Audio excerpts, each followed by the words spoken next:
उमा देवी का दिव्य स्वरूप देवताओं को दर्शन कर देना, देवताओं का उनसे अपना अभिप्राय निवेदन करना और देवी का अवतार लेने की बात स्वीकार करके देवताओं को आश्वासन देना। ब्रह्मा जी कहते हैं, नारद, देवताओं के इस प्रकार स्तुति करने पर दुर्गम पीड़ा नाश करने वाली जगत जननी देवी दुर्गा उनके सामने प्रकट हुई। वे परम उद्दत दिव्य रतनमय रथ पर बैठी हुई थी। उस श्रेष्ठ रथ में घुंघरू लगे हुए थे और मुलायम बिस्तर बिछे थे। उनके श्री विग्रह का एक एक अंग करोड़ों सूर्य से भी अधिक प्रकाशमान और रमणीय था। ऐसे अवयवों से वे अत्यंत उदासित हो रही थी। सब ओर फैले हुई अपनी तेजो राशि के मध्य भाग में वे विराजमान थी। उनका रूप बहुत ही सुंदर था और उनकी छवि की कहीं तुलना नहीं थी। सदा शिव के साथ विलास करने वाली उन माई का किसी के साथ समानता नहीं थी।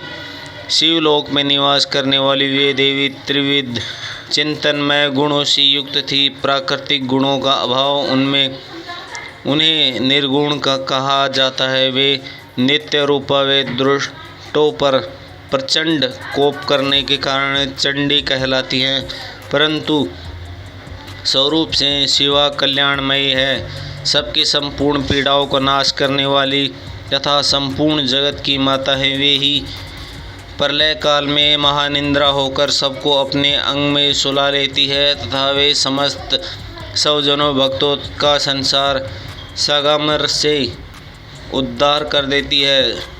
शिवा देवी के तेज राशि के प्रभाव से देवताओं ने अच्छी तरह देख न सके, तब उनके दर्शन की अभिलाषा से देवताओं ने फिर उनका स्तवन किया। तदंतर देवता की इच्छा रखने वाले विष्णु तथा सब देवता उन जगदम्बा की कृपा पाकर उनका सुस्पष्ट दर्शन कर सकें। इसके बाद देवता बोले, अंबिके महादेवी, हम सदा आपके दास हैं।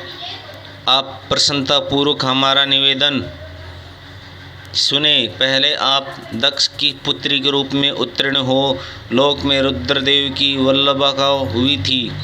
उस समय आपने ब्रह्मा जी के साथ तथा दूसरे देवताओं के साथ महान दुख का निवारण किया था। तदंतर पिता से अनादर पाकर अपनी की हुई प्रतिज्ञा के अनुसार आपने शरीर को त्याग दिया और सौधाम में पधार गई। इससे भगवान हर को भी बड़ा दुख हुआ। महादेव जी, आपके चले आने से देवताओं कार्य पूरा नहीं हुआ, अतः हम देवताओं और मुनि व्याकुल हो आपकी शरण में आए हैं। महासानी शिवे, आप देवताओं का मनोरथ पूर्ण करें, जिससे सनत कुमार का वचन सफल हो। देवी, आप भूतल पर अवतरित हो पुनः रुद्रदेव की पत्नी हुई और यथा योग्य ऐसी लीला कीजिए जिससे देवताओं को सुख प्राप्त हो। देवी, इससे कैलाश पर्वत पर निवास करने वाले रुद्रदेव भी सुखी होंगे। आप ऐसी कृपा करें जिससे सब सुखी हों और सबका सारा दुख नष्ट हो जाए। ब्रह्मा जी कहते हैं, नारद, ऐसा कहकर विष्णु आदि सब देवताओं प्रेम में मगन हो गए और भक्ति से विनम्र हो चुपचाप खड़े रहे। देवताओं की यह स्तुति सुनकर शिवा देवी को भी बड़ी प्रसन्नता हुई। उसके हेतु का विचार करके अपने प्रभु शिव का स्मरण करती हुई भक्तवत्सला दयामयी उमा देवी उस समय विष्णु आदि देवताओं के संबोधन की हित करके हंसकर बोली।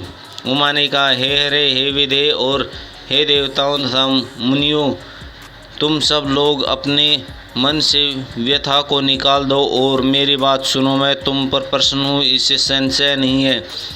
सब लोग अपने अपने स्थानों को जाओ और चिरकाल तक सुखी रहो। मैं अवतार ले मेनका की पुत्री होकर उन्हें सुख दूंगी और रुद्रदेव की पत्नी हो जाऊंगी। यह मेरा अत्यंत गुप्त मत है। भगवान शिव की लीला उद्धत है, ज्ञान योगियों की भी मोह में डालने वाली है। देवताओं उस यज्ञ में जाकर पिता के द्वारा अपने स्वामी का अनादर देख जब से मैं दक्ष जनित शरीर को त्याग दिया, तभी से वे मेरे स्वामी कालाग्नि रुद्रदेव तत्काल दिगंबर हो गए।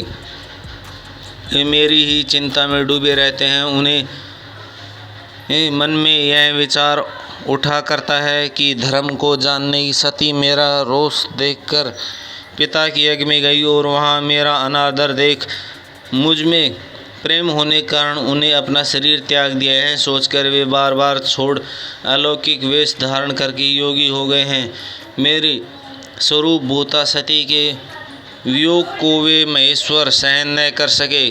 देवताओं भगवान रुद्र की भी यह अत्यंत इच्छा है कि भूतल पर मेना और हिमाचल के घर में मेरा अवतार हो, क्योंकि वे पुनः मेरा पाणी ग्रहण करने के अधिक अभिलाषा रखते हैं। अतः मैं रुद्रदेव के संतोष के लिए अवतार लूँगी और लौकिक गति का आश्रय लेकर हिमालय पत्नी मेनका की पुत्री होंगी। ब्रह्मा जी कहते हैं, नारद ऐसा कहकर जगदम्बा शिवा उस समय समस्त देवताओं को देखते देखते अदृश्य हो गई और तुरंत अपने लोक में चली गई। तदंतर हर्ष से भरे हुए विष्णु और समस्त देवताओं और मुनि उस दिशा को प्रणाम करके अपने अपने धाम को चले गए।